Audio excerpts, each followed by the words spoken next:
Hello friends, कैसे हैं? उम्मीद करते हैं आप लोग काफ़ी अच्छे होंगे, स्वस्थ होंगे, मस्त होंगे और पढ़ाई भी अच्छी चल रही होगी।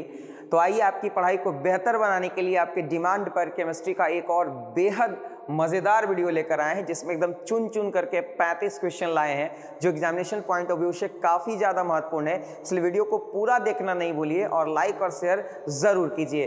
देखिए, इसमें सारे के सारे क्वेश्चन एकदम बहुत मज़ेदार है, बहुत सिलेक्टेड हैं, तो अंत तक बने रहिए हमारे साथ इस सेशन में। देखिए, आज का जो पहला सवाल है वो बहुत ही खास है, कई बार पूछा गया है, तो आप एकदम निश्चित रूप से जो है वह बने रहिए मेरे साथ। देखिए, पहला जो सवाल है वो कहता है निम्नलिखित में कौन हाइड्रोजन बंध नहीं बनाता है। तो देखिए, आपको पता होना चाहिए कि हाइड्रोजन बंध बनाने के लिए पहला तो हाइड्रोजन का होना अनिवार्य है और दूसरी जो परमाणु है वो है फ्लोरीन, ऑक्सीजन और नाइट्रोजन। ये तीन जो परमाणु हैं फ्लोरीन के, ऑक्सीजन के और नाइट्रोजन के, ये हाइड्रोजन से संयोग करके हाइड्रोजन बंधन बनाते हैं। तो अब अगर देखें तो यहाँ पे NH3 हमारा पहला ऑप्शन है अमोनिया, ये हाइड्रोजन बंधन बनाएगा। जल भी हमारा हाइड्रोजन बंधन बनाएगा। HCl जो है वो हमारा हाइड्रोजन बंधन नहीं बनाएगा। ये जो है ना HCl, ये एक ध्रुवीय सहसंयोजक यौगिक है। क्या बाबू? ध्रुवीय सहसंयोजक यौगिक है, कई बार पूछा गया है, इसलिए आप इसको याद रखिएगा। HF भी हमारा जो है वह क्या है, ये भी आपका हाइड्रोजन बंधन बनाएगा। बात थोड़ी सी और कर लेते हैं, कांच को प्रभावित करने वाला अम्ल देखिएगा, कांच को प्रभावित करने वाले अम्ल कौन है? करने वाले अम्ल HF हो गए। जल जो है इसके बारे में जानते हैं हम लोग कि जल का घनत्व तो सबसे ज्यादा क्या होता है, 4 डिग्री सेंटीग्रेड पर घनत्व तो सबसे ज्यादा होता है, घनत्व तो सबसे ज्यादा होता है। और बात अगर इसके प्रसंकरण की कर ले तो यहाँ पे sp3 इसका प्रसंकरण होता है। अमोनिया की बात कर लेते हैं तो अमोनिया का प्रसंकरण भी sp3 होता है और अमोनिया का जो जलीय विलयन होता है वो क्या होता है, क्षारीय होता है। देखिए, एक साथ सारे क्वेश्चन को तो डिस्कस नहीं किया जा सकता है बाबू, लेकिन जो क्वेश्चन इंपॉर्टेंट है, जो एग्जामिनेशन में पूछे जाते हैं, उसको मैं करने की कोशिश करूंगा। आप एकदम वीडियो को लाइक फटाफट कर दीजिए जल्दी से। देखिए, अगला प्रश्न भी बेहद लजीज है, बेहद शानदार है, मजेदार है। सबसे कम क्वथनांक वाली गैस कौन सी है? वो कौन सी गैस है जिसका क्वथनांक सबसे कम है? क्वथनांक के बारे में जानते हैं कि जब किसी भी गैस का वाष्पदाब जो है, वाष्पदाब इक्वल टू वायुमंडलीय दाब, ध्यान दीजिएगा, ये क्वेश्चन बार बार पूछा जाता है कि जब किसी गैस का वाष्पदाब वायुमंडलीय दाब के बराबर हो जाएगा तब उस पॉइंट को, उस बिंदु को, उस ताप को हम लोग क्वथनांक कहते हैं। अब देखिए, सबसे कम क्वथनांक वाली जो गैस है वो है हीलियम। क्या है बाबू? हीलियम। यानी राइट आंसर हमारा ऑप्शन नंबर क्या हो जाएगा? बी हो जाएगा। अब बात हम लोग बाकी के ऑप्शन पे कर लेते हैं। आर्गन और हीलियम, ये दोनों के दोनों उत्कृष्ट गैस हैं। कौन है? आर्गन और हीलियम कौन है? उत्कृष्ट गैस है ये दोनों, आर्गन और कौन? हीलियम। अब देखिए, ये दोनों के दोनों यानी ये दोनों बी और सी ऑप्शन जो भी उत्कृष्ट गैस होते हैं वो एकल परमाणविक होते हैं। क्या होते हैं बाबू? एकल परमाणविक, यानी एक ही परमाणु से बने होते हैं। बात नाइट्रोजन की कर लेते हैं तो नाइट्रोजन द्विपरमाणुक है, हाइड्रोजन भी आपका क्या है? द्विपरमाणुक है। हीलियम का जो मुख्य स्रोत होता है वो हीलियम का मुख्य स्रोत मोनाजाइट है। एकदम जो है ध्यान से देखिएगा, मैं बहुत सारा क्वेश्चन आपको करवाने वाला हूं, एकदम आपका क्लियर हो जाएगा, पूरा का पूरा केमिस्ट्री क्लियर हो जाएगा। आर्गन वो गैस है जिसको हम लोग बल्ब में भरते हैं, बल्ब में भरने वाली गैस कौन सी है? आर्गन। क्लियर है ना? और यहाँ पे एक चीज और है, हीलियम और ऑक्सीजन का उपयोग हम लोग किस रूप में करते हैं? श्वसन के रूप में। कब? जब हम लोग समुद्र में जाते हैं गोताखोरी के लिए, तब। ये सब क्वेश्चन जो है वो बहुत ज्यादा इंपॉर्टेंट है और बहुत बार पूछा गया है। हाइड्रोजन के कितने समस्थानिक हैं? तो हाइड्रोजन के समस्थानिकों की संख्या कितने हैं बाबू? 3 है। तो इस तरह से हम लोगों को याद रखना है सारे पॉइंट्स, जो भी आपको अच्छा लगे वो याद रखिए। नाइट्रोजन का अकरेंस वायुमंडल में कितना है? 78% है। तो इस तरह से आप लोग याद रख सकते हैं। बहुत ही मजेदार क्वेश्चन है सारा का सारा। देखिए, अगला कितना शानदार सवाल है, बहुत मजेदार है। क्वेश्चन है लोहा धातु के निष्कर्षण के दरमियान निम्नलिखित में से कौन सा धातुमल प्राप्त होता है। लोहा धातु का जब हम लोग निष्कर्षण करते हैं तो लोहे को मुख्यतः जो है वह हेमेटाइट से निकालते हैं, Fe2O3। ये क्या है, हेमेटाइट है, याद रखिएगा। और हेमेटाइट लोहा का प्रमुख ऑक्साइड एस्क है और इसी से हम लोग लोहे को क्या करते हैं बाबू, निकालते हैं, प्राप्त करते हैं। और उसमें जो है वह द्रावक के रूप में हम लोग जो है वह कैल्शियम कार्बोनेट को डालते हैं। किसको डालते हैं बाबू, कैल्शियम कार्बोनेट। अब ये कैल्शियम कार्बोनेट टूट करके कैल्शियम ऑक्साइड और कार्बन डाइऑक्साइड में बदलता है और ये कैल्शियम ऑक्साइड जो है वह सिलिका के साथ, सिलिका क्वार्ट्ज के साथ संयोग करके कैल्शियम सिलिकेट नामक धातुमल बनाता है। क्या बनाता है बाबू, कैल्शियम सिलिकेट नामक धातुमल। तो यहाँ पे जो हमारा राइट आंसर होगा, राइट ऑप्शन होगा, वो ऑप्शन नंबर क्या हो जाएगा, सी। कि आप अगर लोहे का निष्कर्षण कर रहे हैं हेमेटाइट जैसे से, तो वहां पे धातुमल के रूप में किसकी प्राप्ति होगी, तो कैल्शियम सिलिकेट की। लेकिन देखिए यहाँ पे कॉपर का अगर निष्कर्षण कर रहे हैं तो कॉपर के निष्कर्षण में आपको ध्यान देना है, कॉपर के निष्कर्षण में धातुमल के रूप में किसकी प्राप्ति होती है, तो फेरस सिलिकेट की प्राप्ति होती है। कॉपर के निष्कर्षण में धातुमल के रूप में किसकी प्राप्ति होती है बाबू, तो धातुमल के रूप में फेरस सिलिकेट की प्राप्ति होती है। सब बहुत ज्यादा इंपॉर्टेंट क्वेश्चन है गुरुजी, एकदम निश्चित रूप से याद रखिएगा। ये कार्बन मोनोऑक्साइड की प्रकृति जो है ना वो उदासीन होती है। कार्बन मोनोऑक्साइड की प्रकृति कैसी होती है, उदासीन होती है। और कार्बन मोनोऑक्साइड जो है ना बाबू वो अवकारक की भांति भी व्यवहार करता है। किस भांति व्यवहार करता है, अवकारक की भांति। देखिए हमारा अगला सवाल क्या कहता है, ध्यान दीजिएगा, बहुत ज्यादा इंपॉर्टेंट है। क्वेश्चन है थर्माइट विधि में, कौन सी विधि में, थर्माइट विधि में अवकारक की भूमिका में कौन रहता है। तो देखिए थर्माइट विधि में जो है वह अवकारक की भूमिका में हमारा एल्युमिनियम रहता है। कौन रहता है बाबू, एल्युमिनियम। किस वर्ग का तत्व है, वर्ग 13 का तत्व है। अब देखिए थर्माइट विधि में क्या होता है कि जैसे क्रोमियम के ऑक्साइड हैं, किसके ऑक्साइड है, क्रोमियम के ऑक्साइड हैं, आपके Fe2O3 यानी लोहा के ऑक्साइड हैं। इनको जो है ना अवकृत किया जाता है। इनको अवकृत करने के लिए, अब इनको अवकृत करने के लिए किस विधि का प्रयोग किया जाता है, थर्माइट विधि का। और इसमें अवकारक की भूमिका कौन निभाता है, तो इसमें अवकारक की भूमिका निभाता है एल्युमिनियम। चलिए आपको फटाफट कमेंट करके बताना है कि यहाँ पे सोडियम किस वर्ग का तत्व है, ये आपको कमेंट करके बताना है कि सोडियम किस वर्ग का तत्व है। और यहाँ पे देखिए कार्बन की संयोजकता कितनी होती है, तो कार्बन की संयोजकता 4 होती है। जिंक का एकमात्र अस्थाई ऑक्सीकरण अवस्था होता है वो होता है +2 होता है। ये सब वो पॉइंट हम आपको बता रहे हैं जो परीक्षा में बार बार न जाने कितनी बार पूछा जाता है, तो इसको याद रखिएगा आप। देखिए एकदम बहुत मजेदार क्वेश्चन है। क्वेश्चन है मॉन्ड प्रक्रम के द्वारा निम्नलिखित में से किस धातु का शुद्धिकरण किया जाता है। तो देखिए मॉन्ड विधि द्वारा जो है वह हम लोग निकेल धातु का शुद्धिकरण करते हैं। किसका करते हैं बाबू, निकेल का। क्लियर है, निकेल का शुद्धिकरण करते हैं। अब देखिए यहाँ पे आप समझिएगा कि होता क्या है, मॉन्ड विधि द्वारा निकेल को कार्बन मोनोऑक्साइड के साथ हम लोग जो है वह करीब 333 केल्विन ताप पर जो है वह गर्म करते हैं, तो ये निकेल टेट्रा कार्बोनिल नामक एक कंपाउंड बना देता है। और निकेल टेट्रा कार्बोनिल को भी हम लोग जब लगभग 400 केल्विन के आसपास कह सकते हो अगर हम लोग हीट करते हैं, तो ये आपका निकेल सॉलिड फॉर्म में क्या होता है, प्राप्त होता है, जो लगभग क्या होता है, शुद्ध होता है। और इस प्रोसेस को हम लोग जो है वह क्या कहते हैं बाबू, इस प्रोसेस को हम लोग मॉन्ड विधि कहते हैं। यानी मॉन्ड विधि से हम लोग जो है वह किसको शुद्ध करते हैं बाबू, निकेल को। अब देखिए यहाँ पे क्या है कि अगर जर्मेनियम आदि विधि, जर्मेनियम हो गया, इडियम हो गया, वो सभी को हम लोग वर्नाक्ली विधि से जो है वह क्या करते हैं, शुद्ध करते हैं। जिरकोनियम को जो है वह जोन रिफाइनिंग मेथड यानी प्रक्षेत्र शोधन विधि, इसको किस विधि से करते हैं बाबू, प्रक्षेत्र शोधन विधि, जोन रिफाइनिंग मेथड से। तांबा को हम लोग जो है वह वैद्युत अपघटन विधि से, किस विधि से, वैद्युत अपघटन विधि से मोस्टली करते हैं। और जिंक को तो हम लोग जो है श्रवण विधि से भी कर सकते हैं, बहुत इजी प्रोसेस है इसका। तो यहाँ पे राइट आंसर क्या हो जाएगा, ऑप्शन नंबर 1 हो जाएगा। सारा क्वेश्चन बहुत महत्वपूर्ण है, एकदम वीडियो के अंत तक बने रहिए और चुन चुन करके लाए हैं। आपको केमिस्ट्री के लिए कोई और भी चैनल विजिट करने की आवश्यकता नहीं है। सारा कंटेंट, सारा क्वेश्चन, सब्जेक्टिव ऑब्जेक्टिव सब हम यहीं पर आपको उपलब्ध कराएंगे, आप बने रहिए मेरे साथ। देखिए यहाँ पे क्या है, क्वेश्चन है कैलामाइन निम्नलिखित में से किस धातु का अयस्क है। बहुत ज्यादा इंपॉर्टेंट है कैलामाइन, बार बार पूछा जाता है, कई बार कैलामाइन का सूत्र भी पूछा गया। तो कैलामाइन का सूत्र होता है ZnCO3। ये एक कार्बोनेट अयस्क है, किसका है, जिंक का जो है वह क्या है बाबू, कार्बोनेट अयस्क है। कैलामाइन जिंक का क्या है, कार्बोनेट अयस्क है। तो अब स्वाभाविक है कि यहाँ पे जो हमारा सही विकल्प होगा वो सही विकल्प कौन हो जाएगा, बाबू मेरा बताएगा, सोना मेरा बताएगा, जिंक हो जाएगा। क्या हो जाएगा, जिंक। यानी कैलामाइन जो है वह किसका अयस्क है, जिंक का। बात एल्युमिनियम की कर लेते हैं। तो एल्युमिनियम का जो अयस्क है वो मुख्य अयस्क है बॉक्साइट, Al2O3 2H2O, ये आपका बॉक्साइट है। लोहा का मुख्य अयस्क क्या होता है, तो लोहा का ऐसे तो बहुत सारा अयस्क है, लेकिन मुख्य अयस्क हेमेटाइट है, Fe2O3 हेमेटाइट। और तांबा का अयस्क जो है वह क्या है, वो कॉपर पायराइट CuFeS2, इसको बोलते हैं कॉपर पायराइट्स। इसके सूत्र बहुत बार पूछे गए हैं।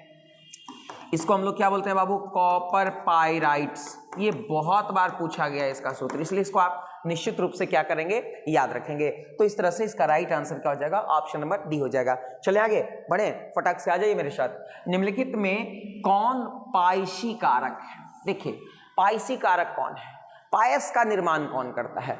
तो जनरली हम लोगों ने बताया था कि साबुन हो, डिटर्जेंट हो, ये पायस का निर्माण करके जो है वह क्या करते हैं, कपड़ों की सफाई करते हैं। यानी कपड़ों की सफाई करने में ये पायसी कारक की भूमिका निभाते हैं, पायस बनाते हैं। तो जनरली आपके जो साबुन है वो पायसी कारक होते हैं। साबुन के अलावे आप गोंद ले लो, स्टार्च ले लो, ये सब भी जो है वह क्या है बाबू, तो ये सब भी पायसी कारक है। बहुत बार ये क्वेश्चन पूछा जाएगा कि निम्न में कौन पायसी कारक के उदाहरण है। तो पायसी कारक के उदाहरण साबुन हो गए, स्टार्च हो गए, गोंद हो गए, ये सभी के सभी जो है वह पायसी कारक के क्या है, उदाहरण है। जल आपका क्या है, तो जल विश्वव्यापी विलायक है, विश्वव्यापी विलायक है। NaCl के बारे में जानते हैं कि आयनिक यौगिक है, ये क्या है, आयनिक यौगिक है। क्लियर है क्या, कोई दिक्कत है, कोई परेशानी नहीं है बाबू को। चलें आगे। एकदम शानदार क्वेश्चन है, मजेदार क्वेश्चन है, जानदार क्वेश्चन है, कई दफा पूछा गया प्रश्न है। निम्नलिखित में से कौन जल में कोलाइडी विलयन का निर्माण करता है। यानी ये जो दिए गए आपके जो ऑप्शंस हैं, इनमें से किसको जल के साथ मिला करके कोलाइडी विलयन का हम लोग निर्माण करते हैं। तो देखिए यहाँ पे क्या है, अगर ग्लूकोज को मिलाते हैं तो वास्तविक विलयन बनता है, अगर आप स्टार्च को मिलाएंगे तो बिल्कुल कोलाइडी विलयन बनेगा। यानी राइट आंसर क्या है, ऑप्शन नंबर बी है। क्योंकि आप अगर सोडियम क्लोराइड को भी मिलाते हो ना बाबू, है ना, अगर आप सोडियम क्लोराइड को भी मिलाते हो ना तो ये वास्तविक विलयन बनाएगा, बेरियम नाइट्रेट भी वास्तविक विलयन बनाएगा। तो राइट आंसर क्या है, option number B, starch. Starch के बारे में जान लेते हैं। स्टार्च जो है वह किसका बहुलक है, स्टार्च एक प्रकार का क्या बाबू, कार्बोहाइड्रेट। पहले ये जान लो, स्टार्च क्या है, कार्बोहाइड्रेट है। और स्टार्च किसके बहुलीकरण से बनता है, तो ये डी ग्लूकोज के बहुलीकरण से, डी ग्लूकोज के बहुलीकरण से। ये बहुत ज्यादा इंपॉर्टेंट है क्वेश्चन। डी ग्लूकोज के बहुलीकरण से कौन बनता है, स्टार्च।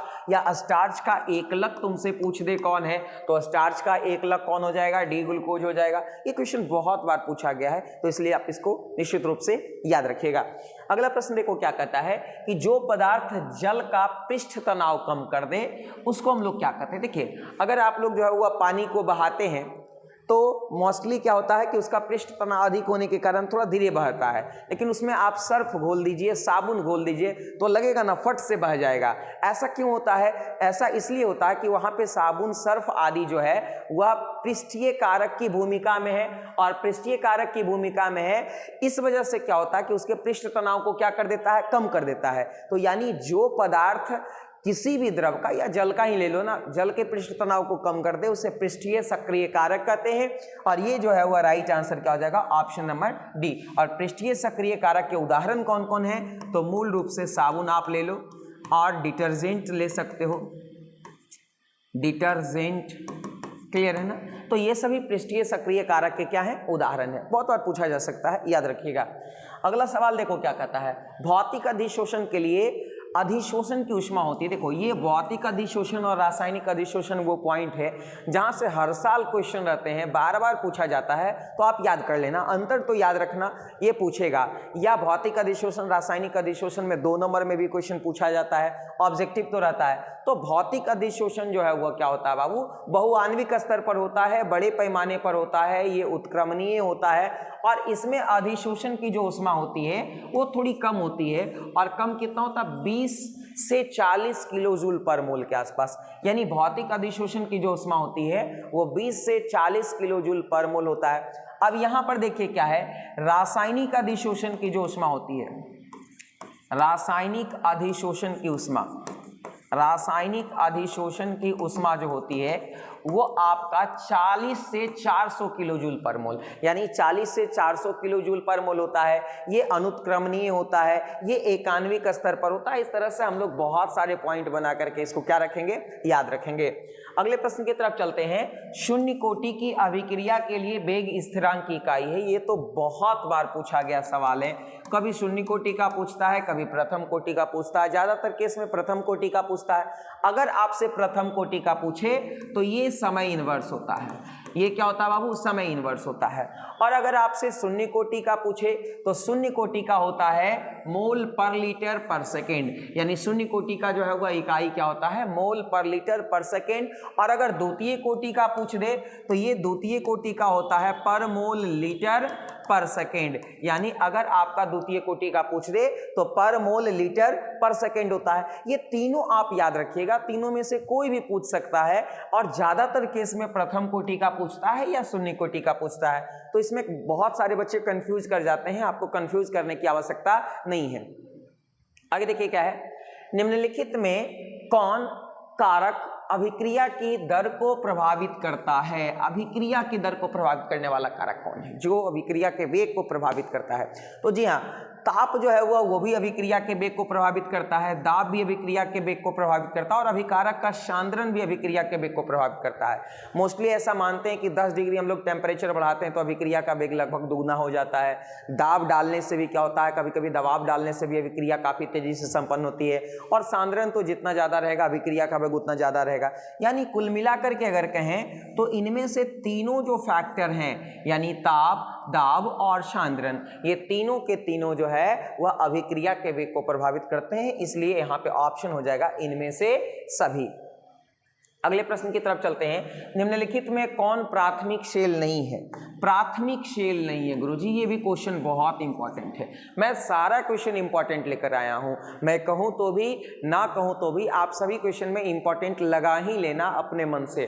तो प्राथमिक सेल नहीं है, देखिए लेकलॉन्चे सेल जो है वो आपका प्राथमिक सेल है, गैल्वेनिक सेल या वोल्टियस सेल भी प्राथमिक सेल है, और मरकरी सेल भी जो है वह आपका जो है वह प्राथमिक सेल है। यानी ये तीनों के तीनों जो है वह प्राथमिक सेल है। लेकिन लेड स्टोरेज बैटरी जो है या लेड संचायक सेल जो है ये द्वितीयक सेल का उदाहरण है। ये किसका उदाहरण है बाबू? द्वितीयक सेल का उदाहरण है। इसलिए जो है वह हम कह सकते हैं कि ये जो है वह प्राथमिक सेल नहीं है। आगे चलो अगला देखो, बहुत मस्त क्वेश्चन है। किसी भी विलयन की सांद्रता घटने के साथ निम्नलिखित में क्या परिवर्तित होती है? देखो क्वेश्चन ना बहुत आसान है, बस थोड़ा सा आप समझ लो एकदम आसानी से बन जाएगा। किसी विलयन की क्या घटानी है? सांद्रता। तो सांद्रता अगर घटानी है तो इसका मतलब होता है कि तनुता बढ़ानी है। सांद्रता घटानी का मतलब क्या होता है? तनुता बढ़ानी है। और तनुता बढ़ाने का मतलब होता है आयतन को क्या करना? बढ़ाना। क्या करना बाबू? आयतन को बढ़ाना। और आयतन को बढ़ाने का मतलब होता है विलायक की मात्रा को बढ़ाना। विलायक की मात्रा को बढ़ाना, विलायक की मात्रा को क्या करना? बढ़ाना। अगर ये चीज आप समझ गए तो फिर तो कोई बात ही नहीं है, कोई डाउट ही नहीं है। एक बार देख लेता हूं कि अगर किसी भी विलयन की सांद्रता को हम घटा रहे हैं तो सांद्रता को घटाने का मतलब है उसकी तनुता को क्या कर रहे हैं? बढ़ा रहे हैं। तनुता को बढ़ाने का मतलब है कि उसके आयतन को क्या कर रहे हैं? बढ़ा रहे हैं। आयतन को बढ़ाने का मतलब है कि विलायक की मात्रा को आप क्या कीजिए? बढ़ा दीजिए। और जब आप किसी भी विलयन की तनुता को बढ़ाएंगे तो तनुता को बढ़ाने के बाद क्या होगा कि विशिष्ट चालकत्व जो है वह आपका घटता है। ये आपका लैम्डा है और लैम्डा जो है कप्पा इंटू वी, देखिए यहाँ पे के इंटू वी, यानी यहाँ पे आपका मोलर चालकत्व और तुलनांकी चालकत्व जो है वह क्या होगा बाबू? बढ़ेगा। मोलर चालकत्व भी बढ़ेगा और तुलनांकी चालकत्व भी बढ़ेगा। तुलनांकी चालकत्व भी क्या होगा? बढ़ता है। लेकिन विशिष्ट चालकत्व क्या होगा? लेकिन विशिष्ट चालकत्व क्या होगा? विशिष्ट चालकत्व जो है वह क्या होगा बाबू? घटता है। तो यहाँ पे आपको ध्यान देना है कि मोलर चालकत्व जो है वह क्या होता है, बढ़ता है, लेकिन विशिष्ट चालकत्व क्या होता है, घटता है। यहाँ तक कोई दिक्कत है क्या? नहीं। आगे चलो अगले प्रश्न की तरफ। देखो बहुत सारा मजेदार क्वेश्चन है, पूरा चुन चुन करके लाए हैं। देखना, विद्युत धारा की वह मात्रा जो CuSO4 के घोल से 1 मोल कॉपर को मुक्त कर दे। कितने मोल? 1 मोल कॉपर। देखो यहाँ पे CuSO4 कॉपर सल्फेट, इसको तोड़ोगे तो Cu2+, और यहाँ पे क्या है SO4 माइनस। अब देखो यहाँ पे क्या है, यहाँ पे कितना मोल इलेक्ट्रॉन हो जाएगा? 2 मोल इलेक्ट्रॉन। 2 मोल इलेक्ट्रॉन का मतलब क्या हो जाएगा बाबू? 2 फेराइड है।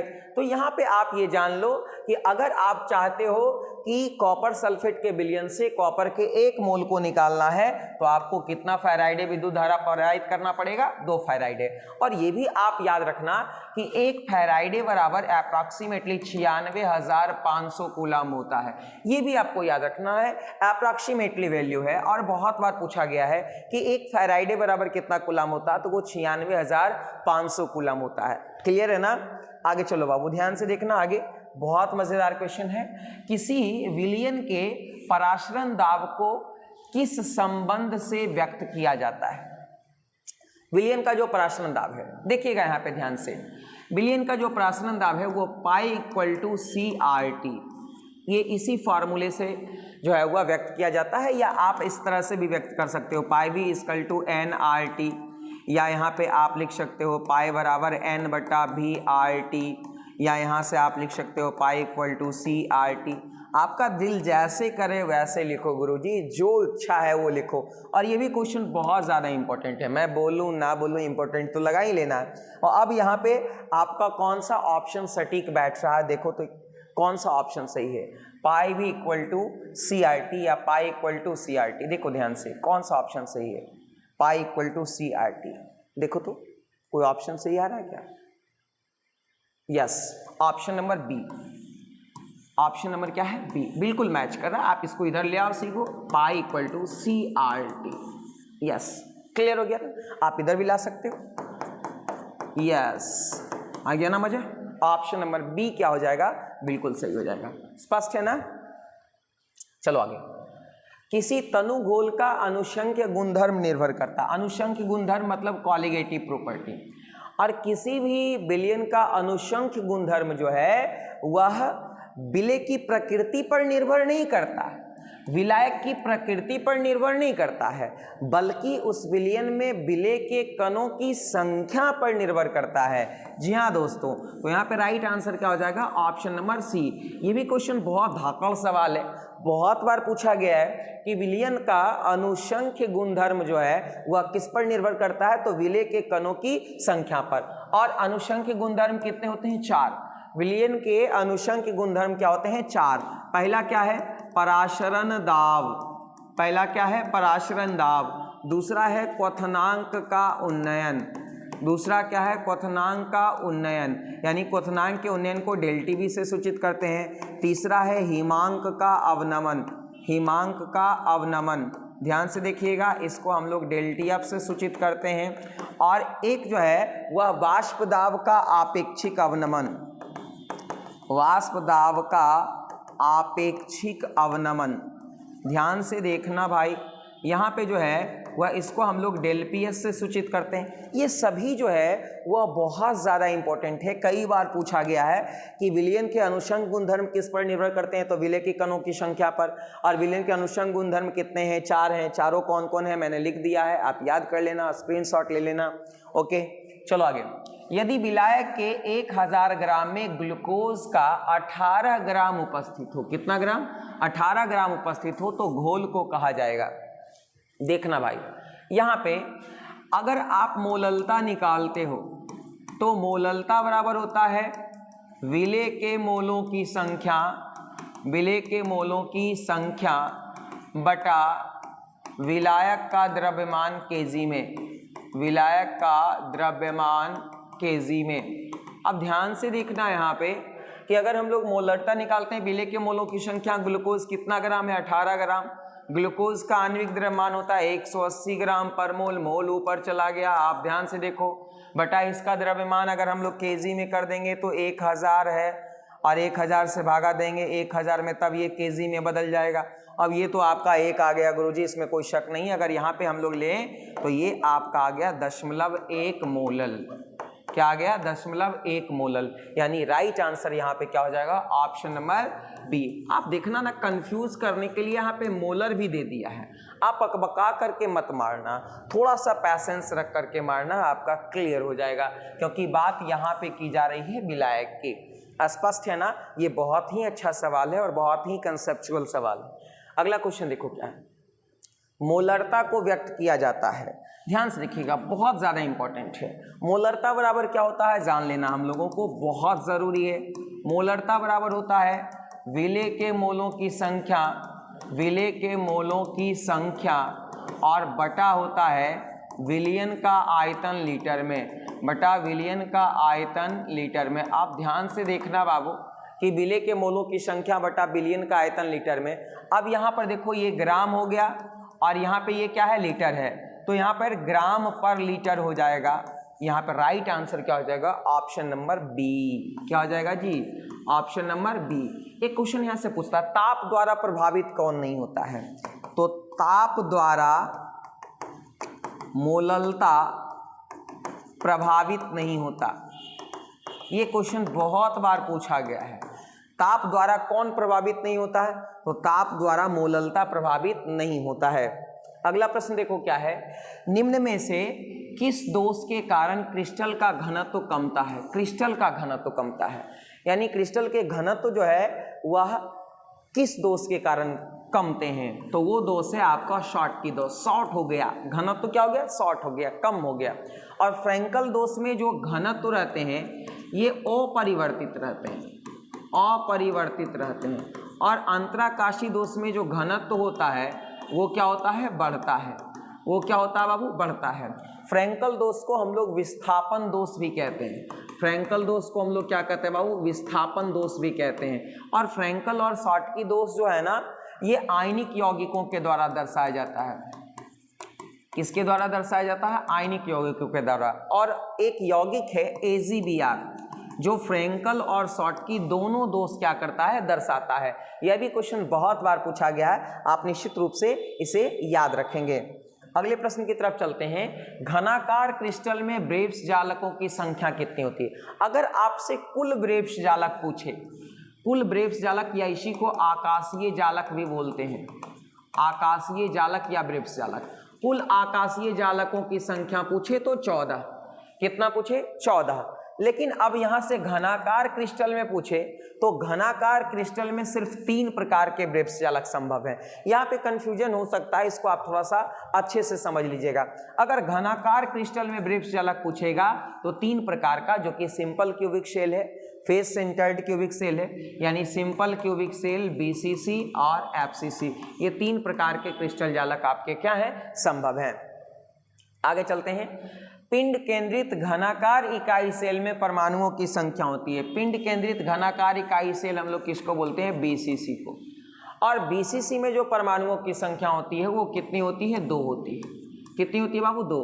FCC में अगर हम लोग बात कर लेते हैं परमाणुओं की संख्या की 4, BCC में परमाणुओं की संख्या 2, सिंपल क्यूबिक शेल में परमाणुओं की संख्या कितनी होती है? 1 होती है। इस तरह से हम लोगों को ये बहुत ज़्यादा इंपॉर्टेंट है, ये याद रखना है। आगे चलो देखो, निम्नलिखित में अक्रिस्टलीय ठोस कौन है? ये क्वेश्चन तो बहुत बार पूछा गया और मोस्ट इंपॉर्टेंट क्वेश्चन आपके सिलेबस का है कि अक्रिस्टलीय ठोस का उदाहरण कौन है।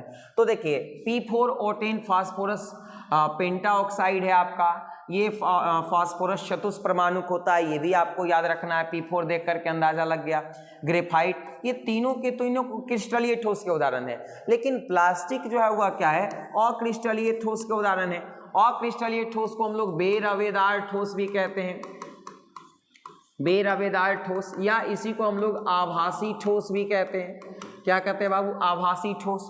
और क्रिस्टलीय ठोस को रवादार ठोस भी कहते हैं। अब प्लास्टिक हो गया, कांच हो गया, आपके रबड़ हो गए, ये सभी जो है वह अक्रिस्टलीय ठोस या बेरवेदार ठोस के क्या है? उदाहरण है। अगले प्रश्न की तरफ चलते हैं। निम्नलिखित में से कौन प्रतिऑक्सीकारक है? प्रतिऑक्सीकारक को अंग्रेजी में एंटीऑक्सीडेंट बोलते हैं। क्लियर है ना बाबू? और वैसे तो एंटीऑक्सीडेंट के रूप में तुलसी का पौधा हम लोग काफ़ी जानते हैं कि बहुत जबरदस्त एंटीऑक्सीडेंट है, इवन हल्दी भी। लेकिन यहाँ पे देखिए ऑप्शन दिया है लेशिथिन, ठीक है, सिट्रिक अम्ल और विटामिन ए, ये तीनों के तीनों जो है वह एंटीऑक्सीडेंट हैं। तो यहाँ पे राइट आंसर हो जाएगा इनमें से सभी, यानी विटामिन ए, सिट्रिक अम्ल और लेसिथिन ये तीनों के तीनों प्रबल एंटीऑक्सीडेंट्स हैं। क्लियर है? आगे चल दो, देखो ध्यान से अगला प्रश्न क्या कहता है, निम्नलिखित में से कौन कार्बोहाइड्रेट प्रकृति में प्रचुर मात्रा में पाया जाता है। देखिए प्रकृति में प्रचुर मात्रा में पाया जाने वाला, तो देखिए पेड़ पौधों में जो है वह कौन सा जो है वह ग्लूकोज पाया जाता है, माफ करें कार्बोहाइड्रेट पाया जाता है, तो सेल्यूलोज। तो प्रकृति में सबसे भरपूर मात्रा में जो है वह कौन पाया जाएगा, सेल्यूलोज। और सेल्यूलोज जो है वह ये पेड़ पौधों में पाया जाता है, पेड़ पौधों में पाए जाने वाला जो है वह कार्बोहाइड्रेट कौन है, सेल्यूलोज। और सेल्यूलोज का अगर अपघटन हम लोग कराते हैं तो अपघटन कराने से डी ग्लूकोज प्राप्त होता है। क्या प्राप्त होता है बाबू, डी ग्लूकोज। और देखिए डी ग्लूकोज का बहुलक सेल्यूलोज और सेल्यूलोज का एकलक जो है वह कौन हो जाएगा, एकलक आपका डी ग्लूकोज हो जाएगा। स्टार्च का भी जो है वह देखिए क्या है, स्टार्च का भी एकलक कौन हो जाएगा, स्टार्च का भी एकलक डी ग्लूकोज होगा। ठीक है, बहुत बढ़िया। फ्रक्टोज को हम लोग फल शर्करा कहते हैं, फ्रक्टोज को हम लोग क्या कहते हैं बाबू, फल शर्करा कहते हैं। और ग्लूकोज तो ग्लूकोज है, ये दोनों ना ग्लूकोज और फ्रुक्टोज दोनों का फॉर्मूला सेम होता है, C6H12O6। ये दोनों को संयुक्त रूप से हम लोग इन्वर्ट शर्करा कहते हैं, ये दोनों को संयुक्त रूप से क्या कहते हैं बाबू, इन्वर्ट शर्करा। और दोनों ग्लूकोज और फ्रक्टोज जो है ना, ये दोनों जो है बाबू, दोनों इस दोनों को हम लोग मोनोसैकराइड कहते हैं। क्या कहते हैं, मोनोसैकराइड, यानी इसको और छोटी इकाइयों में नहीं तोड़ सकते, इसलिए इसको हम लोग मोनोसैकराइड कहते हैं। और स्टार्च और सेल्यूलोज जो है ये दोनों के दोनों पॉलीसैकराइड हैं। चूंकि इसमें बहुत सारी डी ग्लूकोज की इकाइयां रहती है, इसलिए हम लोग इसको क्या कहते हैं बाबू, पॉलीसैकराइड कहते हैं। क्या यहाँ तक कोई दिक्कत है क्या? सारा बहुत ज़्यादा इंपॉर्टेंट है। आपको अगर नहीं समझ में आए तो वीडियो को स्लो करके देख लीजिए, आप वीडियो को पॉज करके देख लीजिए, स्क्रीनशॉट लेकर के रख लीजिए, एक बार और देख लीजिए, अपने दोस्तों को शेयर कर दीजिए। मगर आई थिंक, मैं आपको भरोसा दिलाता हूँ कि ये तमाम जो वीडियो आपको हम दे रहे हैं, उपलब्ध करवा रहे हैं, ये आपके लिए बहुत ज़्यादा फायदेमंद रहने वाला है। एग्जाम में डायरेक्ट क्वेश्चन यहाँ से रहेगा, आई प्रॉमिस यू। चलते हैं अगले प्रश्न की तरफ, देखते हैं निम्नलिखित में से कौन कैनिजारो अभिक्रिया देता। बहुत इंपॉर्टेंट क्वेश्चन है। कैनिजारो अभिक्रिया कौन देगा? तो अल्फा हाइड्रोजन विहीन एल्डिहाइड या कीटोन, एल्डिहाइड देखना ध्यान से, यस लिखा गया। तो अल्फा हाइड्रोजन विहीन एल्डिहाइड जो होता है, जिसमें अल्फा हाइड्रोजन नहीं होता है, वही एल्डिहाइड जो है वह कैनिजारो अभिक्रिया देगा। और ये बहुत बार क्वेश्चन पूछा गया। अगर आप देखें तो ये आपका फॉर्मल्डिहाइड में अल्फा हाइड्रोजन नहीं है। अल्फा हाइड्रोजन किसको कहते हैं, देखिए यहाँ पे ध्यान से समझिएगा। मान लिया जाए कि यहाँ पे आपका CHO समूह इस कार्बन से जुड़ा हुआ है, अब ये CH3 है। अब देखिए यहाँ पे ध्यान से थोड़ा सा देखना प्यार से बाबू, ये आपका CH3 है। आप देखो यहाँ पे ये जो एल्डिहाइड समूह है जिस कार्बन से जुड़ा रहता है उसको अल्फा कार्बन कहते हैं, और ये अल्फा कार्बन से जुड़ा हुआ जो हाइड्रोजन होता है उसको हम लोग अल्फा हाइड्रोजन बोलते हैं। तो अल्फा हाइड्रोजन की कमी किस में है? सिर्फ फॉर्मल्डिहाइड में है। तो इसलिए राइट आंसर क्या हो जाएगा? तो राइट आंसर ऑप्शन नंबर क्या हो जाएगा? बी हो जाएगा। अगले प्रश्न की तरफ चलते हैं। क्वेश्चन क्या कहता है कि एक रासायनिक अभिक्रिया के वेग समीकरण को निम्नलिखित रूप में निरूपित किया जाता है। और ये देखिए यहाँ पे वेग दिया हुआ है। कहता है कि यदि A के सांद्रण को स्थिर रख करके B के सांद्रण को 3 गुना कर दिया जाए तो वेग पर क्या प्रभाव पड़ेगा। देखो पहले वेग लिखो, वेग है यहाँ पे, क्लियर है, यस। अब A के सांद्रण को स्थिर रखा जा रहा है ना, A के सांद्रण को क्या रखा जा रहा है बाबू? स्थिर रखा जा रहा है। और B के सांद्रण को क्या कर दिया जा रहा है? 2 गुना, यानी 2B कर दिया जा रहा है, माफ करें 3 गुना कर दिया जा रहा है। तो इसको हम लोग 3B कर देंगे। अब यहाँ से देखोगे तो यहाँ से आ जाएगा आपका यस ये B²। अब यहाँ पे बेग 1 और ये बेग क्या है 2। तो अब देखो कितना गुना बढ़ गया? तो 9 गुना बढ़ गया। तो यहाँ पे राइट आंसर क्या हो जाएगा? तो राइट आंसर हो जाएगा ऑप्शन नंबर डी। यानी अगर आप जो है अगर अभिक्रिया का वेग दिया हुआ है और A के सांद्रण को स्थिर रखते हैं और B के सांद्रण को 3 गुना करते हैं तो अभिक्रिया का वेग कितना गुना बढ़ जाएगा? तो अभिक्रिया का वेग 9 गुना बढ़ जाएगा। चलें आगे। क्या अगला प्रश्न देखो क्या है, NaCl के जलीय घोल का वैद्युत अपघटन से कैथोड पर निम्नलिखित में से क्या मुक्त होगा? मैंने बताया था पिछले वीडियो में भी, ध्यान देना, ये बहुत इंपॉर्टेंट क्वेश्चन है। NaCl का अगर आप जलीय विलयन का वैद्युत अपघटन करा रहे हैं और इधर हम लिख देते हैं द्रवित या गलित विलयन, और यहाँ पर देखो क्या है, कैथोड और एनोड मैं लिख देता हूँ स्पष्ट रूप से, यस, और यहाँ पे भी मैं कैथोड और एनोड लिख देता हूँ, जो बार बार पूछा गया है, बार बार ये सवाल पूछा गया है। तो NaCl के जलीय विलयन का वैद्युत अपघटन कराएंगे तो कैथोड पर आपका हाइड्रोजन प्राप्त होगा और एनोड पर आपका क्लोरीन प्राप्त होगा, और NaCl के द्रवित या गलित विलयन का वैद्युत अपघटन कराएंगे तो कैथोड पर आपका सोडियम प्राप्त होगा और एनोड पर आपका क्या प्राप्त होगा? क्लोरीन प्राप्त होगा। बहुत सिंपल क्वेश्चन है। यहाँ पे पूछा क्या जा रहा है, तो यहाँ पे जलीय घोल है NaCl का, तो स्वाभाविक है क्या प्राप्त हो जाएगा? हाइड्रोजन। और ये क्वेश्चन ना बाबू बहुत बार पूछा गया है और बहुत बार पूछा गया इसलिए बहुत इंपॉर्टेंट हो जाता है। तो आप जो है वो जल्दी से एक बार लाइक कर दो ना वीडियो को, अपने दोस्तों को शेयर कर दो। मजा आ रहा है ना, तो कमेंट करके बताओ कि मजा आ रहा है। चलते हैं अगले प्रश्न की तरफ।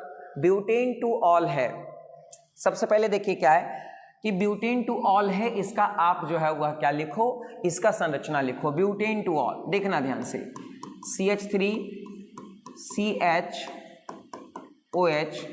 CH2 CH3, ये ब्यूटेन टू ऑल है। अगर बात इसकी कर लेते हैं तो देखिए यहाँ पर आप ध्यान से देखो कि आप देखना यहाँ बाबू, इस कार्बन से ये हाइड्रोक्सिल समूह जुड़ा हुआ और ये कार्बन खुद 2 कार्बन से जुड़ा हुआ है। तो यहाँ पे हम लोगों को ध्यान देना है कि जिस कार्बन से हाइड्रोक्सिल समूह जुड़ा हुआ है वो 2 एल्किल समूह से जुड़ा हुआ है। तो चूंकि 2 एल्किल समूह से जुड़ा हुआ है इसलिए ये सेकेंडरी अल्कोहल कहलाएगा। इसलिए क्या कहलाएगा बाबू? Secondary alcohol. यानी ब्यूटेन टू ऑल जो है वह क्या है? Secondary alcohol. और सेकेंडरी अल्कोहल का स्ट्रक्चर देखिए, R2CHOH, ये सेकेंडरी अल्कोहल हो गया। प्राइमरी अल्कोहल होता है RCH2OH, ये आपका प्राइमरी अल्कोहल या 1 डिग्री अल्कोहल, ये 2 डिग्री अल्कोहल, और R3COH जो है वह आपका ये 3 डिग्री अल्कोहल है। इस तरह से आप लोग याद रख सकते हैं, एकदम बहुत सिंपल है, बहुत अच्छा है। आगे देखिए, बेंजीन डाइजोनियम क्लोराइड के जलीय विलयन को गर्म करने पर क्या प्राप्त होता है? देखना बहुत ज़्यादा मस्त क्वेश्चन है। ये आपका बेंजीन डाइजोनियम क्लोराइड है, इसको याद रखना, N2Cl। और बेंजीन डाइजोनियम क्लोराइड के जलीय विलयन को आप गर्म करोगे तो ये फिनॉल की प्राप्ति होगी। किसकी प्राप्ति होगी गुरुजी? फिनॉल की प्राप्ति होगी। ये आपका क्या है? फिनॉल है। और फिनॉल की प्रकृति कैसी होती है? अम्लीय। ये भी याद रखना, बहुत बार ये सवाल पूछा गया है। तो फिनॉल की प्रकृति क्या होती है? अम्लीय होती है। तो यहाँ पर राइट आंसर क्या हो जाएगा? ऑप्शन नंबर सी हो जाएगा। क्या हो जाएगा? ऑप्शन नंबर सी, फिनॉल हो जाएगा। बेंजीन के बारे में जान लेते हैं। सबसे सरलतम एरोमेटिक हाइड्रोकार्बन, सबसे सरलतम एरोमेटिक हाइड्रोकार्बन पूछे तो बेंजीन। ये भी क्वेश्चन पूछा गया है तो आप याद रखिएगा। चलें आगे, अगला क्वेश्चन देखो क्या है, बहुत मस्त है। समन्वय यौगिकों के लिए सबसे पहला महत्वपूर्ण सिद्धांत किसने दिया था? तो समन्वय यौगिकों के लिए सबसे पहला और सबसे महत्वपूर्ण सिद्धांत जो है वह वर्नर महोदय ने दिए थे। किसने दिया था? वर्नर महोदय ने। इसीलिए तो हम लोग पढ़ते हैं कि वर्नर का समन्वय सिद्धांत या वर्नर का उपसंयोजन सिद्धांत जो बहुत इंपॉर्टेंट है, पूछा भी जाता है, एकदम निश्चित रूप से याद रखिएगा। अगला प्रश्न देखिए, निम्नलिखित में कौन ध्रुवीय यौगिक है जिसमें ध्रुव का निर्माण होगा? तो देखिए यहाँ पे ध्रुवीय यौगिक कौन है? SO2। और इसीलिए इसको जल पर एकत्रित करना क्या होता है? मुश्किल होता है, क्योंकि ये जल में जो है वो घुल जाता है। ये SO3 भी क्या है? अम्लीय है।